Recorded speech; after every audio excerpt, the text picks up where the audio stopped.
이 부활절 아침에 주님 앞에 예배하기 위해서 모여 앉은 우리 모든 성도님들을 주님의 이름으로 환영합니다.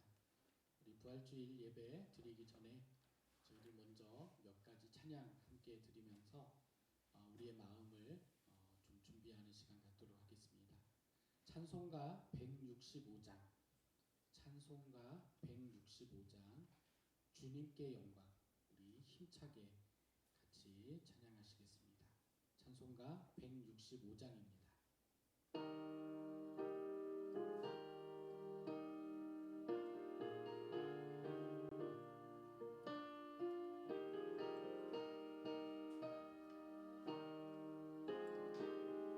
주님께 영광, 주님께 영광, 다시 사신 주, 사망 권세 모두 이기시었네. 흰옷 입은 천사 돌을 옮겼고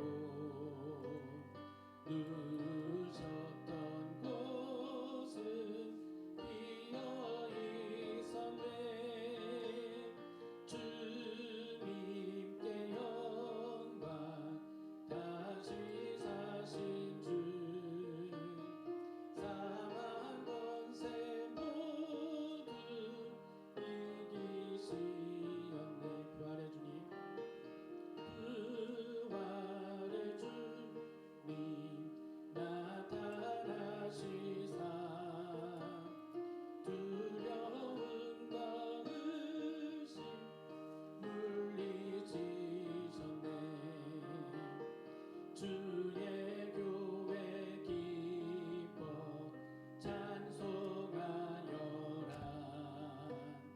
다시 사신 주님 죽음 이겼네.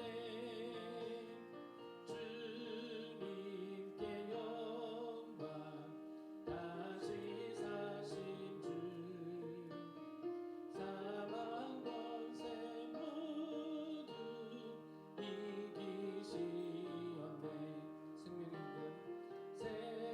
생명의 임금 영광의 주님,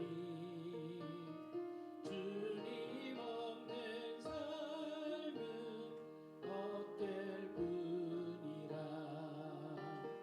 주의 사랑으로 세상 이기고 요단 건너 본향 가게 하소서. 주님께 영광, 다시 사신 주, 사망 권세 모두 이기시었네. 우리 찬양 한 장 더 하시겠습니다. 찬송가 160장 무덤에 머물러, 우리 같이 찬양하시겠습니다. 찬송가 160장 무덤에 머물러, 우리 함께 찬양하시겠습니다.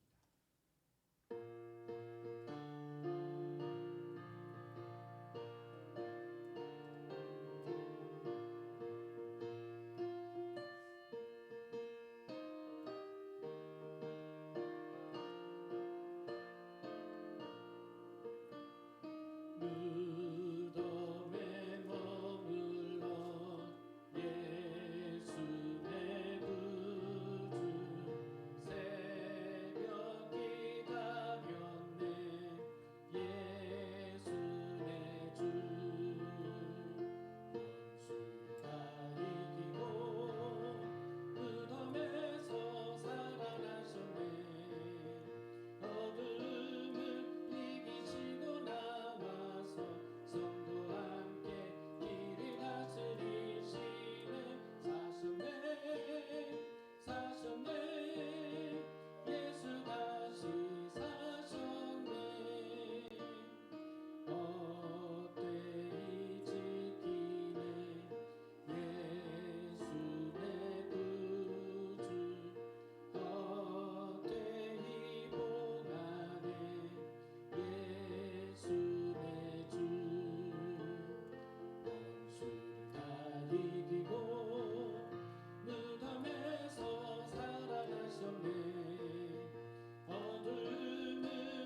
마음을 하나님께 드리십시오. 우리의 마음을 하나님께 드립니다. 우리를 부활의 빛으로 인도하신 하나님께 감사와 찬양을 드립시다. 기쁨으로 감사와 찬양을 드립니다. 아멘. 우리 경배의 찬송 161장 할렐루야 우리 예수, 우리 다 같이 찬양하시겠습니다. 찬송가 161장 할렐루야 우리 예수 같이 찬양하시겠습니다.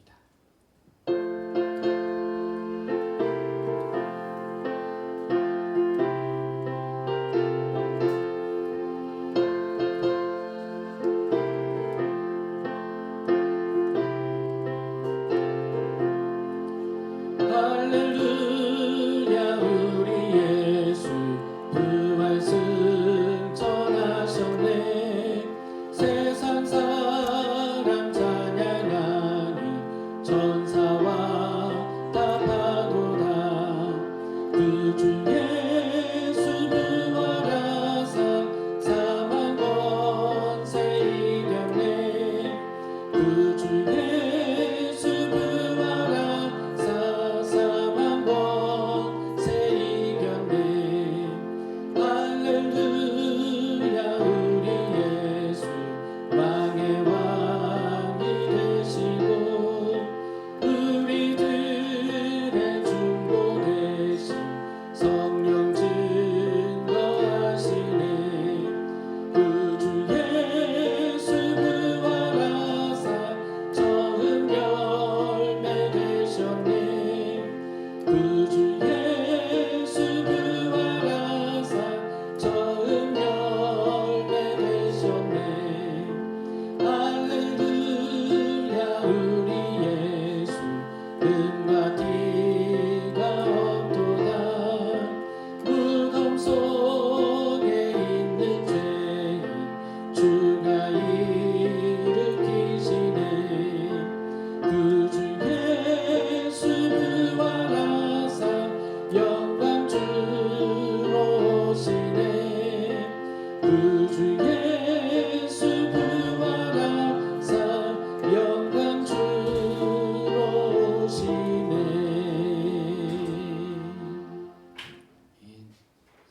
우리 다 함께 중보의 기도를 드리도록 하겠습니다. 우리 다 같이 기도하시겠습니다. 부활의 주님, 기나긴 7주간의 사순절을 보내고 부활의 아침을 맞게 하여 주신 것을 감사드립니다. 주님이 부활하셔서 모든 잠자는 자들의 첫 열매가 되시는 것을 저희가 기억하며 우리도 부활의 소망을 붙들고 끝까지 믿음 생활할 수 있게 하여 주옵소서. 오늘 우리의 예배 가운데 성령님을 보내 주옵소서. 우리로 성령님의 감동으로 예배할 수 있도록 인도하여 주시고 이 시간 드리는 예배가 한 주간 살아갈 수 있는 영적인 힘이 되어지게 하여 주시옵소서. 이 시간 먼저 지난 한 주간의 삶을 되돌아봅니다. 고난주간을 보내면서 우리가 주님의 그 고난과 또 그 고난의 의미를 묵상하며 보내고자 했지만은 하나님, 저희들 바쁜 그러한 삶 속에서 저희들 주님께 온전히 집중하지 못한 채 세상의 일들, 여러 가지 일들 가운데 파묻혀 살아가느라 정신없이 살다가 저희들 주님 앞에 나왔습니다. 하나님, 이 시간 우리의 마음을 붙잡아 주셔서 온전히 주님께 집중할 수 있도록 인도하여 주시고 세상에서 미처 다 하지 못하고 온 그러한 일들, 또 우리의 모든 죄 지은 것들이 이 시간 예배를 방해하지 못하도록 인도하여 주옵시고 오직 나사렛 예수 그리스도의 보혈로 우리의 모든 죄를 씻어주시고 우리의 마음을 새롭게 하여 주시사 우리가 온전히 예배하고 또한 예배자들로 세상을 향하여 다시 나아갈 수 있는 우리의 모습이 되어지게 하여 주시옵소서. 이 시간 저희들 또한 간절히 기도하기를 원하옵는 것은 우리 믿음의 공동체를 위해서 기도합니다. 우리 가운데 있는 환우들을 기억하여 주옵소서. 특별히 여러 가지 아버지 하나님, 세상의 의술로 감당할 수 없는 그러한 질병 가운데서 고통받는 우리 환우들을 주님 기억하여 주옵소서. 주님께서 그 이름 한 사람 한 사람 알고 계시고 또한 주님의 손바닥에 새기시고 그들을 위하여 중보하시며 그들의 영혼을 불쌍히 여겨 주시는 것을 저희들 믿습니다. 우리가 한 마음으로 이 고통당하는 영혼들을 위해서 기도할 때에 주님께서 치료의 광선을 하나님 이들 가운데 비추어 주시어서 이 시간 주님 앞에 선포하고 믿음으로 나아갈 때에 하나님 그 모든 병의 근원이 말라버리는 역사가 있게 하여 주시고 예수 그리스도의 이름으로 하나님 일어설 수 있는 건강한 모습으로 일어설 수 있는 주의 백성들이 되어질 수 있도록 인도하여 주시옵소서. 그리하여서 끊임없는 그러한 질병의 굴레에서 벗어날 수 있도록 인도하여 주시고 건강한 몸을 가지고 하나님의 일들을 하며 주님 앞에 헌신하며 나아갈 수 있는 하나님의 백성들이 되어질 수 있도록 하나님 축복하여 주시옵소서. 우리 한빛교회를 기억하여 주시옵소서. 우리 어린 아연이로부터 우리 실버선교회에 이르기까지 하나님께서 온 성도들의 가정을 붙들어 주시고 또 그 직장을 붙들어 주시고 공부하는 그러한 자리들을 붙잡아 주시고 또 그 사업장을 붙잡아 주시어서 이 코로나 사태로 인하여서 아버지 하나님 많은 이들이 아버지 하나님 그 세대에 관계없이 고통을 받고 있는데 하나님 이 어려운 시간들을 잘 이겨나갈 수 있도록 하나님께서 새 힘을 불어넣어 주시고 막힌 곳은 풀어주시고 하나님 열어주시어서 아버지 소망이 있게 하여 주시고 하나님께서 우리의 삶을 인도하여 주시는 것을 이 어려움의 시간에 저희들 더 많이 간증할 수 있도록 인도하여 주시어서 하나님 우리의 삶이 오직 하나님께 달려있음을 저희들 새롭게 깨달아 알 수 있는 저희들의 모습이 되어지게 하여 주시옵소서. 오늘도 주님 앞에 예배하러 나왔습니다. 많은 사람들이 기도의 제목들을 가지고 나온 줄로 믿습니다. 그 기도의 제목들 가운데 하나님 함께하여 주옵시고 그 모든 기도의 제목들과 하나님 앞에서 꾸는 모든 꿈과 비전들을 하나님께서 받아 주시어서 그 삶에 동행하여 주시사 하나님께서 이루어 주시는 그러한 귀한 역사가 아버지 각 사람의 삶 속에서 나타나게 하여 주시옵소서. 하나님 우리 나라와 또 온 세계에 고통받는 영혼들을 기억하여 주옵소서. 이 코로나로 인하여서 하나님 이 지구가 지구촌이라고 하는 것을 다시 한번 깨닫게 되어집니다. 나만의 고통이 있을 수 없고 또한 너만의 고통이 있을 수 없다라고 하는 것을 저희들 배우게 되어집니다. 너의 고통이 나의 고통이 될 수 있다라고 하는 것, 또 나의 고통이 남의 고통이 될 수 있다라고 하는 것을 우리가 깨닫게 되어지면서 이 지구상에 거하는 모든 사람들이 하나의 운명 공동체로 묶여 있음을 저희들 다시 한번 알게 되어집니다. 이 코로나로 말미암아서 아버지 하나님 전 세계 각국이 아버지 하나님 큰 어려움 가운데 있습니다. 하루에도 수천 명의 사람들이 목숨을 잃는 아버지 하나님 어려운 상황 가운데 있습니다. 하나님께서 이 모든 어려움의 시기들 하나님 속히 아버지여 지나갈 수 있도록 인도하여 주시어서 아버지 하나님 우리가 더 이상 이 고통 가운데 있지 않게 하여 주시고 이 고통으로 말미암은 여러 가지 어려움들 가운데 저희들 처하지 아니하도록 주님 붙잡아 주시옵소서.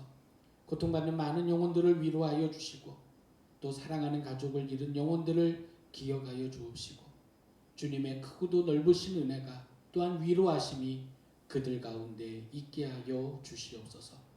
하나님께서 함께하여 주시고 우리의 모든 기도를 들으시며 또한 미처 구하지 못한 기도의 제목들까지도 주님께서 들어응답하여 주실 줄로 믿사오며 우리를 위해서 죽으시고 또한 우리를 위하여 부활하신 예수님의 이름으로 간절히 기도드리옵나이다.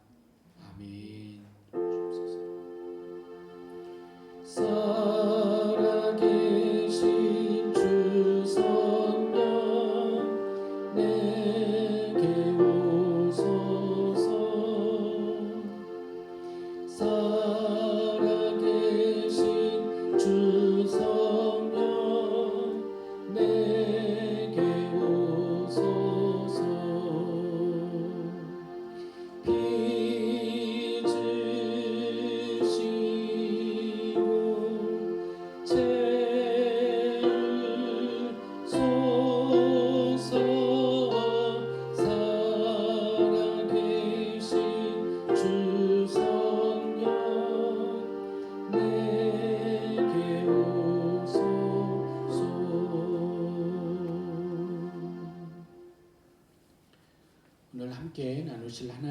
말씀은 신약 성경 골로새서 3장 1절로 4절의 말씀을 보시겠습니다. 골로새서 3장 1절부터 4절까지 말씀입니다. 신약 성경 골로새서 3장 1절부터 4절까지 다 찾으신 줄 믿고 말씀을 봉독하겠습니다. 그러므로 너희가 그리스도와 함께 다시 살리심을 받았으면 위의 것을 찾으라. 거기는 그리스도께서 하나님 우편에 앉아 계시느니라. 위의 것을 생각하고 땅의 것을 생각하지 말라. 이는 너희가 죽었고 너희 생명이 그리스도와 함께 하나님 안에 감추어졌습니다. 우리 생명이신 그리스도께서 나타나실 그때에 너희도 그와 함께 영광 중에 나타나리라. 아멘. 네, 참으로 길게 느껴졌던 사순절이 끝나고 드디어 부활의 아침을 우리가 함께 맞이했습니다. 마치 긴 어둠의 터널을 빠져나와서 밝은 세상으로 나온 그러한 기분입니다. 사순절을 참으로 진지하게 또 무거운 마음으로 보내신 분이라고 한다면은 아마 저와 같은 그러한 느낌을 가지시지 않을까 그렇게 생각을 합니다.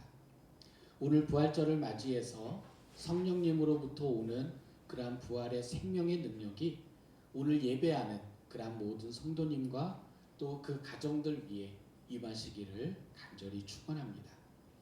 오늘 본문은 사도 바울이 골로새 교회를 향해서 보낸 편지입니다. 사도 바울은 예수님의 부활을 믿는 성도들은 어떠한 부활 신앙을 가져야 하는가에 대해서 말씀해 주고 있습니다. 여기서 말씀하고 있는 부활 신앙이라고 하는 것은 예수님의 부활을 믿는 신앙이 아니라 예수님의 부활 사건으로 인해 나타난 우리 자신의 부활, 우리 자신의 그 부활을 우리가 어떻게 믿어야 되는가라고 하는 것을 이야기하고 있습니다. 사도 바울은 우리 성도들이 모두 부활을 경험한 그러한 사람들이다라고 말씀하시면서 그 부활에 합당한 삶을 살라고 오늘 본문 안에서 권면하고 있습니다. 그래서 오늘 말씀을 통해서 우리가 경험하는 부활은 무엇인지 그리고 그 부활에 합당한 삶은 무엇인지 함께 나누는 그러한 시간이 되고자 합니다.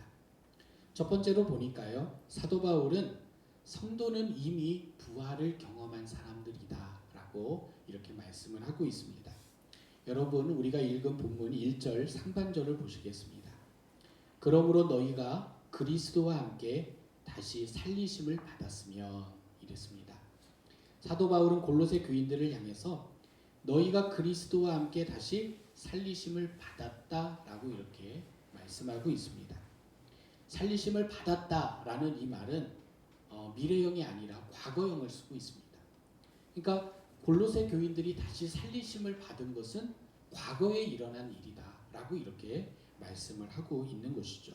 그래서 이 골로새 교인들 가운데 부활 사건이 과거에 일어났다라고 하는 것을 지금 이야기하고 있는 것입니다. 그렇다면 이 말은 골로새 성도들이 과거에 죽었었다라고 하는 것을 의미하는 것이죠. 죽지 않았다라고 한다면은 다시 살 수가 없잖아요. 다시 살기 위해서는 먼저 죽는 것이 전제되어져야만 하기 때문입니다. 그렇다면은 오늘 본문의 말씀은 골로새 교인들 가운데 병으로 죽었거나 또는 나이가 다 되어서 어떤 사람이 죽었는데 그 사람들이 다시 살아났다라고 하는 것을 이야기하는 것일까요? 그렇지 않다라는 것이죠. 오늘 본문에 있는 너희가 그리스도와 함께 다시 살리심을 받았으며 라고 할 때 이 너희가라고 하는 이 말은 어떤 몇몇 사람들, 병으로 죽었던 사람들이나 또는 나이가 들어서 죽었던 그러한 사람을 가리키는 것이 아니라 골로새 교회 성도들 모두를 향해서 하고 계시는 말씀이다라는 것입니다. 그러니까 골로새 교인 모든 성도들이 과거에 죽었었다라는 거죠. 그리고 다시 살리심을 받은 그러한 존재라고 하는 것입니다. 이 사도 바울의 그러한 말씀의 범위를 우리가 좀 더 확장시키면은 그리스도를 믿는 그러한 모든 성도는 죽었다가 다시 살리심을 받은 그러한 존재들이다라고 사도 바울은 지금 말씀하고 있는 것입니다. 우리 이곳에 있는 그리고 우리 각 가정에서 예배드리는 모든 성도들이 과거에 다 죽었던 사람들이라는 거예요. 그리고 예수 그리스도 안에서 다시 살리심을 받은 그러한 존재라고 하는 것을 사도 바울은 분명하게 말씀하고 있는 것입니다. 우리 사랑하는 성도 여러분, 우리 모두 사도 바울의 말씀을 따라서 자신의 가슴에 손을 얹고 한번 저를 따라서 한번 이야기했으면 좋겠습니다. 나는 죽었다가 살아난 사람이다. 다시 한번, 나는 죽었다가 부활한 사람이다. 맞습니다. 여러분과 저는 이미 한 번 죽었다가 다시 살리심을 받은 사람들입니다. 우리는 이미 부활을 경험한 사람들입니다. 이 믿음의 신앙을 여러분들 꼭 붙들고 계시기를 간절히 바랍니다. 그러면 어떤 성도님들은 이렇게 물으실 수 있습니다. 내가 언제 죽었었습니까? 내가 언제 다시 살리심을 받았습니까? 저는 그런 기억도 없고 저는 그런 경험도 없습니다. 라고 이렇게 반문하실 분도 있으시리라고 생각을 합니다. 그런데요, 그렇지 않습니다. 우리는 모두가 다 그것을 경험했습니다. 근데 그 경험을 그렇게 생각하지 않았던 것이죠. 예수님을 신실하게 믿고 세례를 받은 사람은 모두가 이미 죽었다가 다시 살아난 그러한 사람인 것입니다. 성경은 여러 가지 표현들을 통해서 우리는 모두가 다 죽었다가 살아난 사람이다라고 하는 것을 증언하고 있습니다. 요한복음 3장에 보면은 한 유대인의 관원이 한밤중에 예수님을 찾아오죠. 그 관원의 이름은 바로 니고데모라는 그런 사람이었습니다.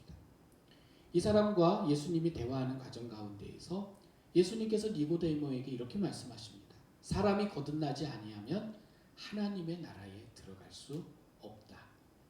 여기서 말씀하시는 거듭난다라고 하는 말은 하늘로부터 난다라고 하는 그러한 뜻인데, 이 말은 죽었다가 다시 살아난다라고 하는 말의 다른 표현입니다. 또 교회는 기독교에 입문하는 모든 사람들에게 세례를 베풀었습니다. 그런데 세례의 가장 기본적인 의미는 죽었다가 다시 산다라고 하는 그런 뜻을 가지고 있습니다. 초대교회는 장소가 허락하는 한 최선을 다해서 침례를 행했습니다. 우리같이 이렇게 뿌리는 것이 아니라 물속에 완전히 들어갔다가 3번 들어갔다가 나오는 그러한 침례를 거행을 했던 것을 보게 되는데요. 여러분, 물에 들어가면 어떻습니까? 저 같은 경우에는 물에 들어가면 죽음의 공포를 느낍니다. 저는 아직도 수영을 못해요. 물에 들어가는 것, 물에 뜬다라고 하는 것을 저는 상상도 할 수가 없습니다. 이렇게 물을 두려워하는 사람들은 이 물에 들어간다라는 게 굉장히 두려워요. 그것은 마치 죽는 것 같아요. 죽을 것 같아요. 그런데 이 초대교회의 세례의 의미가 바로 그러한 것이었다는 거죠. 우리가 물속에 들어갈 때에 죽는 겁니다. 그리고 물에서 다시 나올 때에 다시 살리심을 받는다라고 하는 의미가 이 세례 가운데 담겨져 있다는 것이죠. 그래서 이 세례 안에는 우리가 죽었다가 다시 살리심을 받는다라고 하는 그러한 의미가 이 세례 예식 안에 담겨져 있는 것입니다. 성경은 또한 세례를 받고 그리스도인이 된 사람을 가리켜서 옛사람을 벗고 그리스도로 옷 입은 사람이다 라고 하는 그러한 표현을 사용합니다. 이 말씀도 죽었다가 다시 살아났다라고 하는 말의 다른 표현입니다. 성경은 이처럼 여러 비유와 여러 말씀들을 통해서 우리 믿는 사람들은 거듭난 사람, 다시 말해 죽었다가 그리스도와 함께 다시 산 사람이라고 이렇게 증언하고 있습니다. 이것은 다른 것이 아니라 우리의 정체성이 바뀌어졌다는 얘기입니다. 우리의 정체가 바뀌어졌다는 것을 이야기합니다. 전에는 우리가 세상 사람이었습니다. 육신만 알던 사람들이었습니다. 영적인 것에는 별로 관심이 없는 사람들이었습니다. 그런데 이제는 예수를 알고 세례를 받음으로써 우리는 이제 하나님의 나라를 알고 영적인 것을 알고 그 하나님의 나라를 사모하는 사람들이 되어졌습니다. 예수님을 통해 새로운 삶을 시작하게 되어졌는데 이것이 바로 죽었다가 다시 살아나게 되어지는 그러한 경험, 즉 영적인 부활의 경험이라고 하는 것을 말씀하고 있는 것입니다.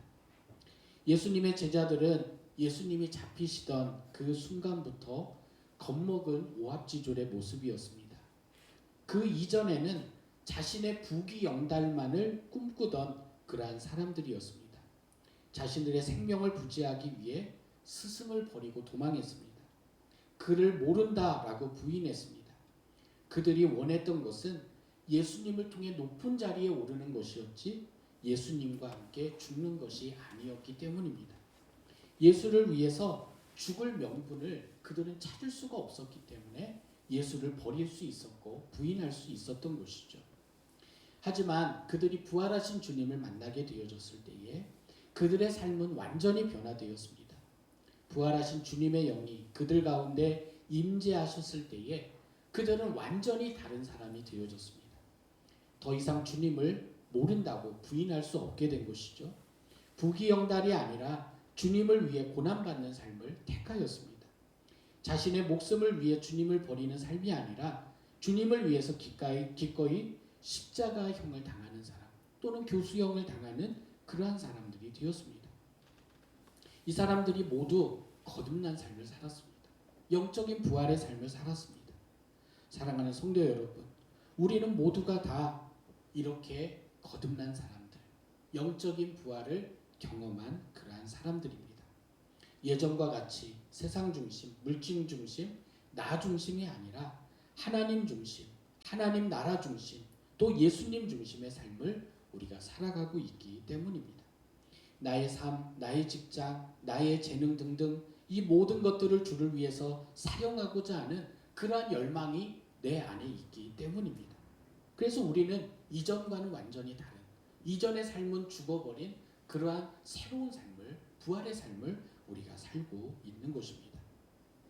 다시 한번 우리 손을 얹고 다시 한번 따라해 보겠습니다. 나는 죽었다가 살아난 사람이다. 나는 죽었다가 부활한 사람이다. 나는 이전의 사람은 벗어버리고 완전히 새로운 존재이다. 이 정체성을 가지고 이 부활절의 삶을 우리가 다시 시작했으면 좋겠습니다. 두 번째로 보니까 사도 바울은 우리에게 영적인 부활만 있는 것이 아니라 종말론적인 부활이 있다라고 하는 것을 또한 말씀해 주고 있습니다. 오늘 본문 3절과 4절입니다. 이는 너희가 죽었고 너희 생명이 그리스도와 함께 하나님 안에 감추어졌습니다. 우리 생명이신 그리스도께서 나타나실 그때에 너희도 그와 함께 영광 중에 나타나리라 그랬습니다. 예수님의 비유에 보면은 씨 뿌리는 자의 비유가 있습니다. 혹시 여러분들 기억나십니까? 씨 뿌리는 자의 비유. 어떤 씨 뿌리는 자가 길을 가면서 씨를 뿌렸다는 것이죠. 근데 어떤 씨는 돌짝밭에 떨어지고 또 어떤 씨는 길가에 떨어지고 또 어떤 씨는 그런 가시덤불 가운데 뿌려지게 되고 또 어떤 씨들은 아주 비옥한 그러한 흙에 이렇게 떨어졌다라고 하는 것이죠. 돌짝밭에 떨어진 씨는 물이 그 돌이 물을 품을 수가 없으니까 물이 없어가지고 금방 말라서 죽었습니다. 단단한 길가에 떨어진 그러한 씨는 뿌리를 내리지 못해서 죽었습니다. 그리고 가시덤불에 떨어진 씨는 조금 자라다가 그 가시에 숨이 막혀가지고 결국 죽게 되어졌습니다. 오직 그 씨를 품은 그러한 비옥한 흙에서만 30배, 60배, 100배의 결실이 맺혔다라고 하는 그러한 예수님의 비유의 이야기입니다. 여기서 말하는 그러한 네 가지의 땅은요, 사실은 성도들의 마음을 비유하는 그러한 말씀입니다. 근데 저는 오늘 설교 말씀을 준비하면서 이 비유가 생각이 났어요. 성도의 마음하고는 전혀 상관없는 그러한 말씀인데 이 비유가 생각이 났어요. 그러면서 어떤 생각을 했냐면은 하나님의 품이 바로 이러한 비옥한 흙과 같다라는 생각을 해보았습니다. 하나님은 어떤 분이시냐? 하나님은 우리의 부활의 생명의 씨앗을 품고 계시는 그러한 비옥한 흙과 같은 분이시다라고 하는 것입니다. 그래서 때가 되면은 우리의 부활의 생명의 씨앗을 품고 계신 그 하나님의 품에서 그 씨가 열매를 맺게 되어지는 그날이 온다라는 것이죠. 그것이 바로 종말론적인 부활의 때라고 하는 것입니다. 본문은 우리의 생명은 오직 주님에게만 달려있다라고 얘기하고 있습니다. 왜? 우리의 생명의 씨앗을 주님이 품고 계시기 때문에. 그래서 우리 세상은 어떻습니까? 세상은 돌짝밭과 같고 길가와 같고 가시밭과 같다라는 것이죠. 그 모양은 다 다르지만은 세상의 밭들은 한 가지 공통점이 있습니다. 우리의 생명을 품을 수 없다라는 것이죠. 그래서 세상에 아무리 돈을 심고 또 세상에 아무리 과학적인 기술을 심고 또 좋은 환경을 우리가 심고 만든다라고 할지라도 세상은 영원한 부활의 열매를 맺을 수가 없다라는 것입니다. 우리의 생명은 오직 하나님에게만 달려있고 우리의 생명은 오직 하나님의 그 품에 숨겨져 있기 때문에 우리가 오직 주님을 의지하고 우리의 생명이 주님께 달려있음을 인정하며 믿음으로 나아가는 그러한 사람에게만 바로 하나님을 통해서 그리스도를 통해서 생명의 열매가 맺어질 수 있다라고 하는 것을 사도 바울은 말씀을 하고 있습니다. 우리는 종말론적인 이 부활의 때가 언제인지 알 수 없습니다. 그것을 안다고 말하는 사람은 저주를 받을 것입니다. 하지만 하나님의 때가 되면은 그리스도께서 다시 오실 것이고 그때의 주님 품에 숨겨져 있던 부활의 씨앗이 이 땅에 잠들어 있는 모든 영혼들 가운데 임하게 될 것입니다.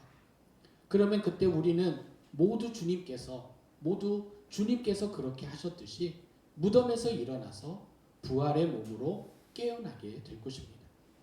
이 부활의 몸은 영원히 죽지 않는 몸이기 때문에 우리는 영원히 하나님과 함께 왕노릇하는 하나님의 백성들이 되어질 것입니다. 사도 바울은 이 비전 때문에 자신의 삶과 생명을 주를 위해 바칠 수 있었습니다. 후패해져 가고 낡아버리는 육신을 버리고 영원히 죽지 않는 몸을 얻기 위해서 그는 주님께 자신의 삶을 손두리째 드렸습니다. 우리가 좋은 것을 가지고 있다라고 할지라도 그것보다 훨씬 더 좋은 것과 바꿀 수 있다라고 한다면은 얼른 바꾸는 것이 지혜입니다. 미련을 버리지 못하고 불타는 소돔과 고모라 성을 바라보았다가 소금 기둥이 되어진 그러한 롯의 아내처럼 되어서는 안 된다는 것이죠. 하나님께서 우리를 위해서 더 좋은 것을 마련해 주시고 또 그것을 주시겠다라고 약속하셨는데 세상의 것이 더 좋다고 거기에 머물러 있는 것만큼 어리석은 것은 없다라는 것입니다. 세상에 썩어서 없어질 것을 붙드는 것이 아니라 그것을 과감하게 버리고 주님께서 우리에게 허락하실 더 좋은 것, 바로 영원한 부활의 생명을 붙드시는 우리 성도님들이 되어주시기를 간절히 축원을 드립니다.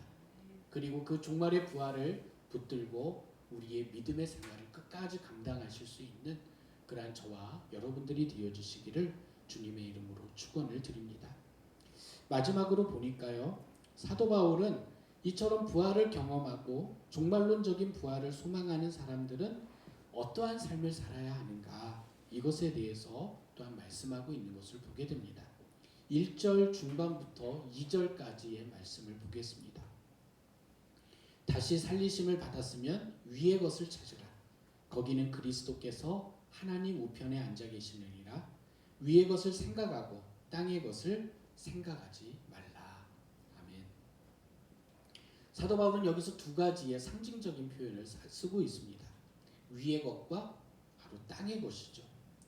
이것은 마치 이 땅에 존재하는 사람들은 이 둘 중에 하나를 선택해서 살아가고 있다라고 우리에게 말씀하고 계시는 것 같습니다.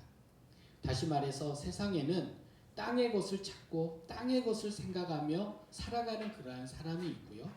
반대로 위의 것을 찾고 위의 것을 생각하며 사는 그러한 사람들이 있다라고 하는 것입니다. 근데 사도 바울은 말하기를 이런 부활의 신앙을 가지고 있는 성도는 위의 것을 생각하고 위의 것을 찾는 사람이 되어져야 된다라고 하는 것을 권면하고 계시다라고 하는 것이죠.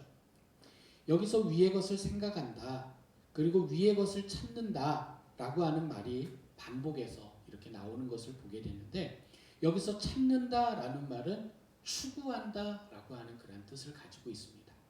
그러니까 부활신앙을 가진 사람은 위의 것을 생각할 뿐만 아니라 위의 것을 추구하는 삶이 되어져야 된다라고 하는 것이죠. 생각한다라고 하는 것은 굉장히 정적인 것입니다. 그래서 많은 사람들이 믿음을 생각하는 것으로 생각할 때가 있습니다. 아, 난 예수님 믿어. 난 부활을 믿어. 난 하나님 믿어. 이것이 믿음이다 라고 이렇게 생각할 때가 있습니다. 근데 사도 바울의 말씀은 우리가 거기에서 머무는 것은 믿음이 아니라는 것이죠. 머리로 생각하는 것에서 한 걸음 더 나아가서 그것을 찾아야 되고 추구해야 된다는 것입니다. 찾는다, 추구한다라는 말은 정적인 것이 아니라 적극적으로 그것을 찾아 나서는 그러한 어떤 행동을 이야기하는 것입니다. 우리의 신앙은 정적인 것이 아니라 실천하는 것이다라고 하는 것을 말씀하고 있는 것입니다. 그러면 성도는 무엇을 찾아야 될까요? 무엇을 추구해야 될까요? 위의 것을 찾으라. 위의 것을 추구하라. 그랬습니다. 왜 그래야 됩니까? 왜 위의 것을 찾아야 됩니까?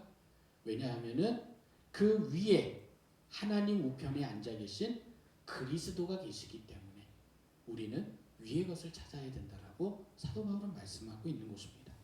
결국 위의 것을 찾으라 라고 하는 이 말씀은 예수 그리스도를 찾아라, 예수 그리스도를 추구해라 라고 하는 그러한 의미로 직결되어진다라고 하는 것이죠. 성도는 누구냐? 예수 그리스도를 찾는 사람이라는 겁니다. 그리스도를 추구하는 사람이라는 것입니다.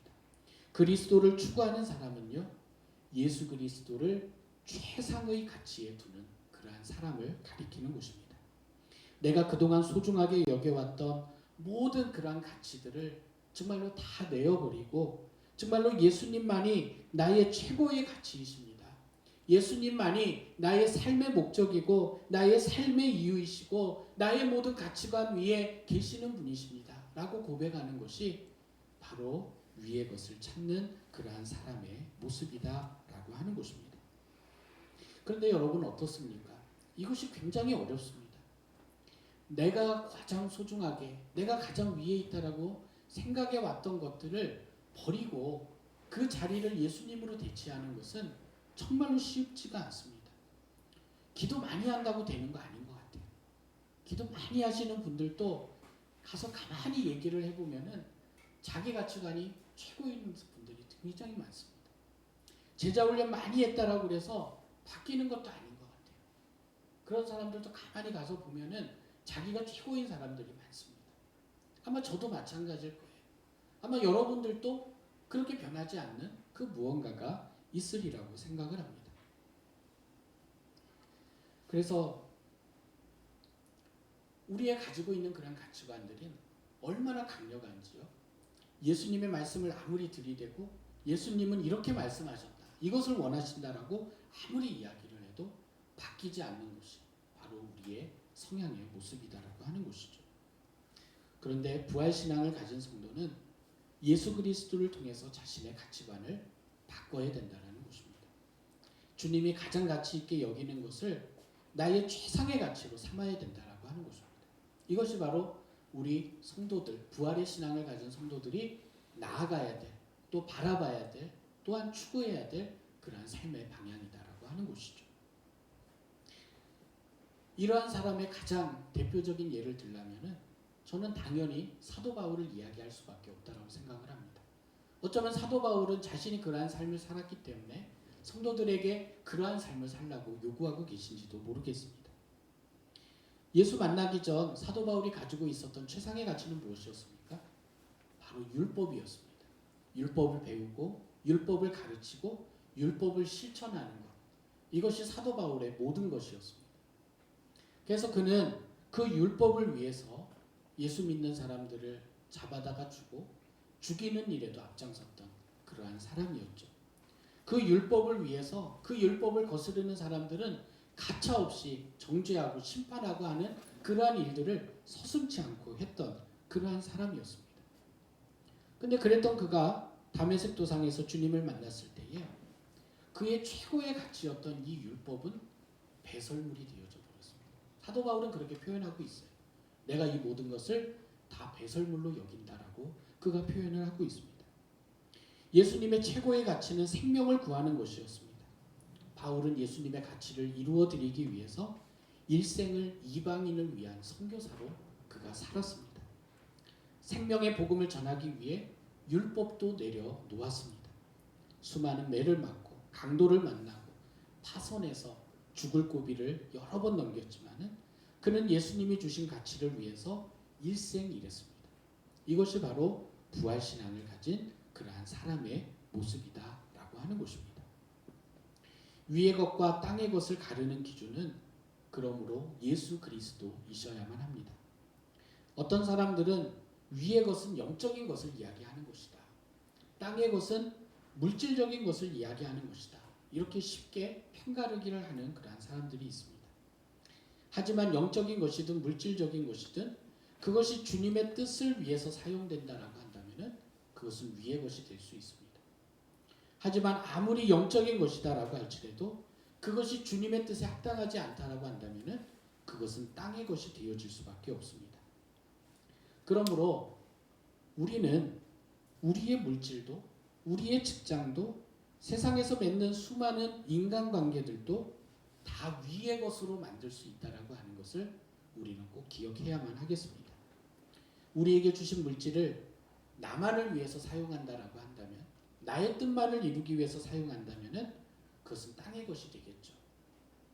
하지만 그것을 주를 위해서 사용한다면 똑같은 물질이지만 그것이 위의 것이 될 수 있다는 것입니다. 나의 직장도 나의 부귀영달만을 위해서 사용한다면 땅의 것이 될 수밖에 없겠지만 그곳에 하나님의 나라를 이루라는 하나님의 소명이 이루어지는 자리라고 한다면, 또 영혼을 구원하는 하나님의 부르심이 이루어지는 자리라고 한다면 직장도 위의 것으로 하나님께 올려드릴 수 있다는 것입니다. 친구 관계도 마찬가지이겠죠. 그러므로 이 세상을 땅의 것으로 만들 것인지 위의 것으로 만들 것인지, 그리스도를 위해서 이것을 만들 것인지는 바로 저와 여러분들 손에 달려 있다라는 것입니다. 하지만 부활신앙을 가진 사람은 우리가 속해 있는 이 땅을 위의 것으로 만들어가는 사람이어야 한다라고 하는 것이죠. 이 세상을 그리스도에게로 가져가고 그리스도의 뜻대로 변화시키는 위를 위해 힘쓰는 사람들, 그 사람들이 바로 부활신앙을 가진 사람들이라고 하는 것입니다. 우리 모두가 참다운 부활신앙을 소유해서 이 세상에서 하나님의 나라를 이루는 그 일에 귀하게 쓰임받는 도구로 사용받는 그러한 우리 성도 여러분들이 되어주시기를 주님의 이름으로 간절히 축원을 드립니다. 기도하시겠습니다. 우리를 위해 죽으시고 부활하셔서 우리에게 부활을 경험하게 하시고 또한 종말론적인 부활의 소망을 갖게 하신 하나님, 감사와 영광을 돌려드립니다. 이 시간 사도 바울이 골로새 교인들에게 주신 말씀처럼 우리도 바른 부활의 신앙을 소유할 수 있게 하셔서 이 땅 가운데에서 위의 것을 추구하며 살아가게 하옵소서.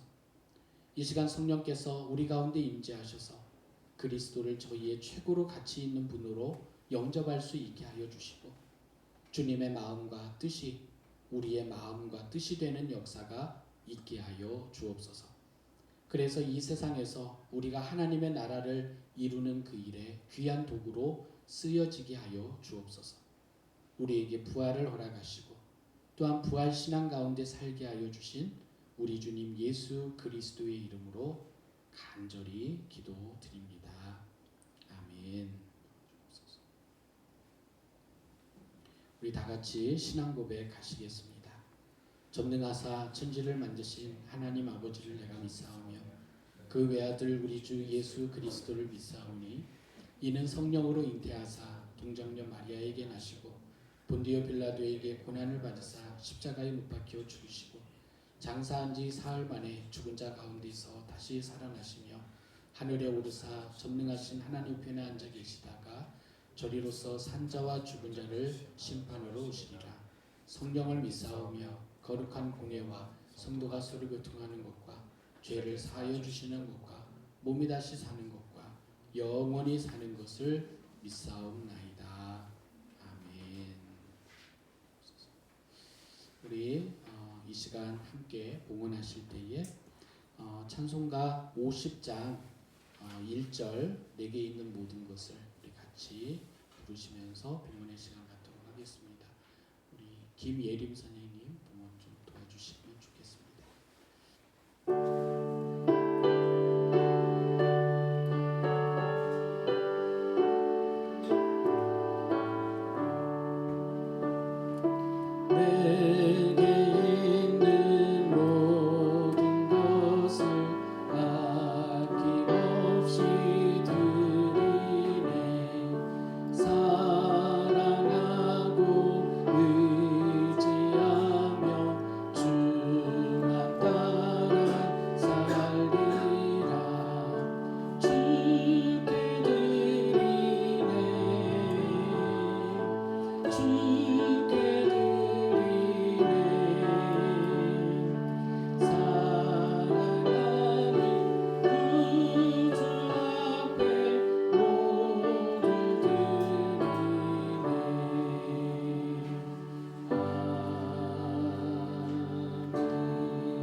기도하시겠습니다.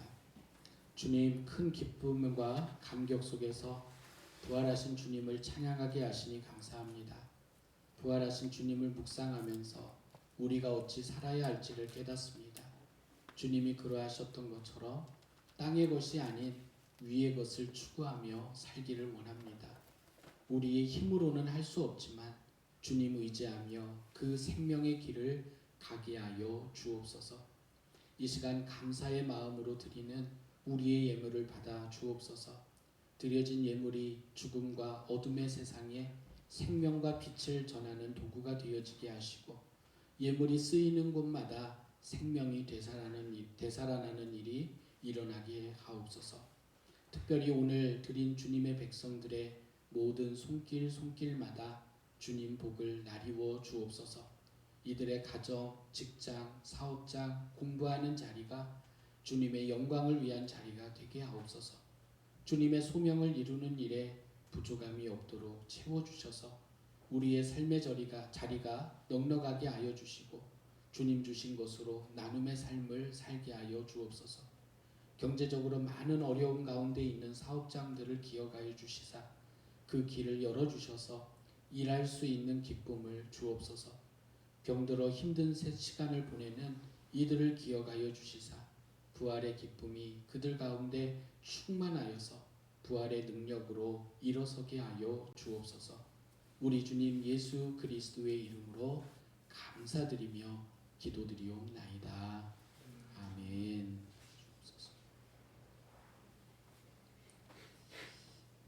네, 교회 소식 잠깐 전해드리겠습니다.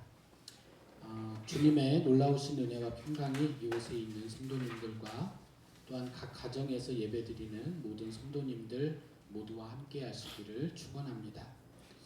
오늘은 부활절입니다. 사망의 권세를 이기시고 무덤에서 부활하신 주님으로 인해 함께 기뻐하고 영광 돌리는 그러한 하루의 삶이 되어주시기를 간절히 바랍니다.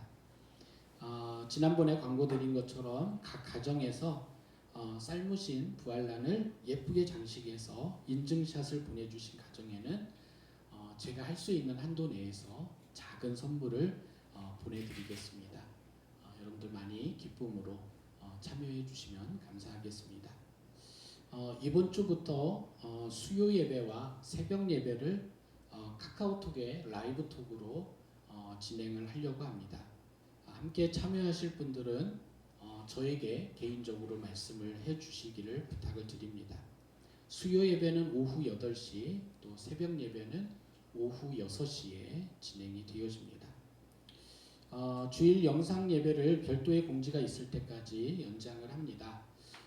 19일까지 제가 알기로는 지금 고강도 사회적 거리두기가 진행되어지는 것으로 알고 있는데 그 이후의 상황들을 봐서 점차적으로 예배의 시간들을 넓혀 나갈지 결정을 하도록 하겠습니다. 여러분들 정말로 어려운 시간들 보내고 계시지만은 좀 더 인내하여 주시고 우리의 인내를 통해서 이 사회가 좀 더 건강해질 수 있다라고 한다면은 우리가 그것을 인내할 수 있는 그런 가치가 분명히 있다라고 생각을 합니다. 그래서 많은 성도님들의 많은 이해와 또한 동참을 부탁을 드리겠습니다. 특별히 교회의 노약자분들 그리고 환우들을 위해서 특별한 관심을 가지고 기도해 주시기를 바랍니다. 건강한 사람들에게는 치명적이지 않지만은 기저질환자들에게는 아주 치명적인 그런 병이 될 수 있기 때문에 항상 조심하실 수 있도록 또 그 병이 그 몸에 들어가지 않도록 또 설사 들어간다라고 하더라도 능히 이겨낼 수 있도록 여러분들 기도해 주시기를 바랍니다.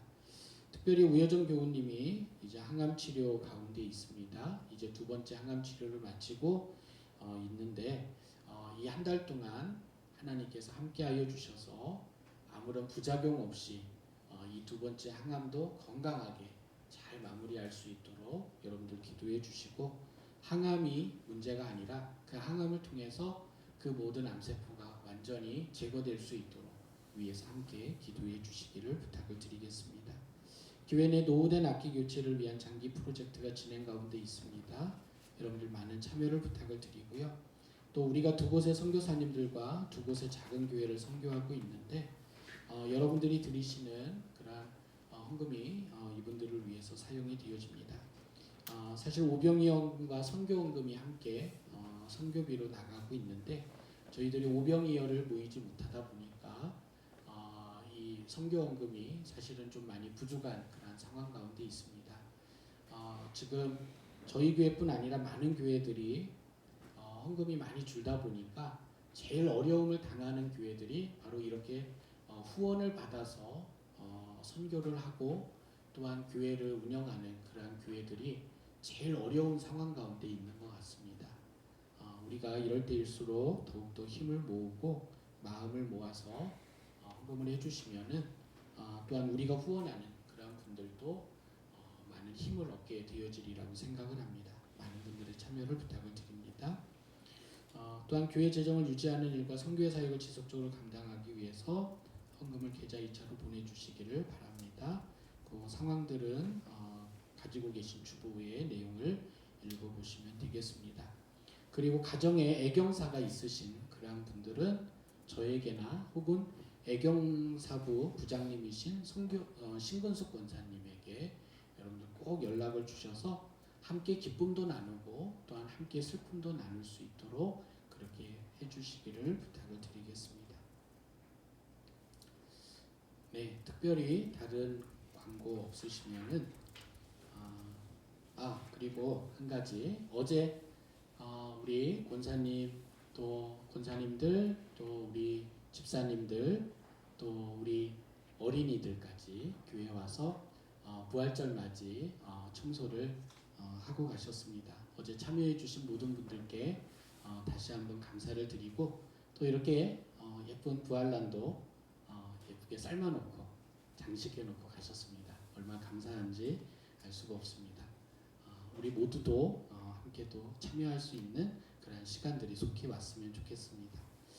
우리 파송의 찬송 171장 하나님의 독생자 이 찬양 같이 부르시고 마지막 절은 다 일어나셔서 찬양하시고 축도함으로 모든 예배를 마치도록 하겠습니다.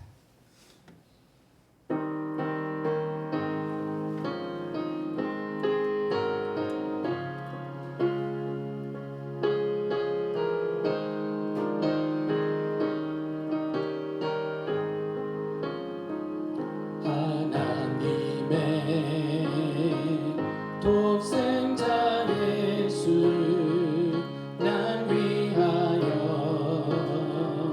오시었네.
이제는 우리를 위하여 죽으시고 무덤에서 부활하셔서 모든 잠자는 자들의 첫 열마가 되시고 모든 믿는 자들의 소망이 되어 주신 우리 주님 예수 그리스도의 은혜와 그 아들을 십자가에 내어 주시고 또한 부활의 생명으로 일으켜 주신 하나님의 놀라우신 사랑하심과 세상 끝날까지 우리와 동행하시며 부활의 주님을 만나게 하시고 또한 부활의 소망을 품게 하여 주시는 성령님의 교통하심이 오늘 예배하는 모든 성도들 머리머리 위에, 그 자녀들 머리머리 위에, 모든 환우들 머리머리 위에 이제로부터 영원토록 함께 하옵시기를 간절히 축원하옵나이다. 아멘.